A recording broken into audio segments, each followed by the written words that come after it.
Le joli mot du jour. Aujourd'hui, mirliton. Il est mignon le mirliton, aurait pu scander Jacques Villeray. Comme il sonne doux à l'oreille. D'emblée, il me rappelle ce jeu télévisé d'Antenne 2, puis plus tard France 2, des années 90. Pyramide, vous vous souvenez? Avec Patrice Laffont, Marie-Ange Nardi, Laurent Broumède, la pétillante Pépita, ainsi que la voix off, Néfertiti.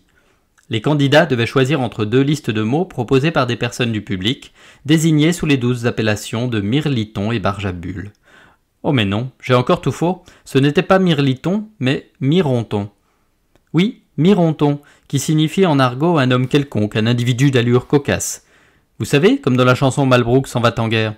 Malbrook s'en va en guerre, mironton, mironton, mirontaine, Malbrook s'en va en guerre, ne sait quand reviendra. Mironton dérivant de manière erronée de miroton, mot de la gastronomie, un mets composé de tranches de bœuf déjà cuites qu'on assaisonne à l'oignon, au lard et au vinaigre. Oui, je sais, je m'égare, comme souvent, emporté par cette pensée qui virevolte de mot en mot. Miroton, mironton, mirliton.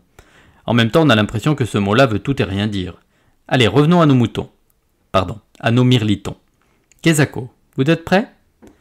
L'étymologie exacte du mot mirliton reste inconnue. Parfait, cela va m'économiser de la salive. On peut seulement remarquer que le mot mirliton rappelle le mot mirlitaire, manière comique et péjorative employée en 1781 par l'écrivain Rétif de la Bretonne pour désigner les militaires. J'ai pu dénicher jusqu'à 6 significations de mirliton. Si vous en connaissez d'autres, écrivez-moi poste restante. Il peut s'agir de un petit instrument de musique assez rudimentaire entaillé à la façon des flûtes, ou un terme québécois pour désigner la langue de belle-mère, objet de farce et attrape, vous savez, le truc qu'on embouche, dans lequel on souffle et qui se gonfle et se dresse. Stop, n'allez rien imaginer de scabreux. Ou un couvre-chef tubulaire en feutre, orné d'une flamme en tissu et utilisé par les régiments de hussards au XVIIIe siècle. Antérieur et différent du shako, vous l'aurez remarqué. Ça peut être également un louis d'or, mais attention, du millésime 1723 uniquement. En littérature, l'expression des vers de mirliton désigne des vers peu travaillés.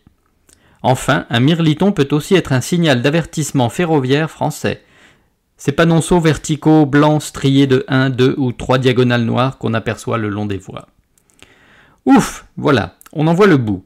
Si, après cette démonstration presque exhaustive, vous ne savez toujours pas ce qu'est un mirliton, c'est sans doute normal. Mais sachez-le, je n'assure pas le service après-vente. Merci Pépita.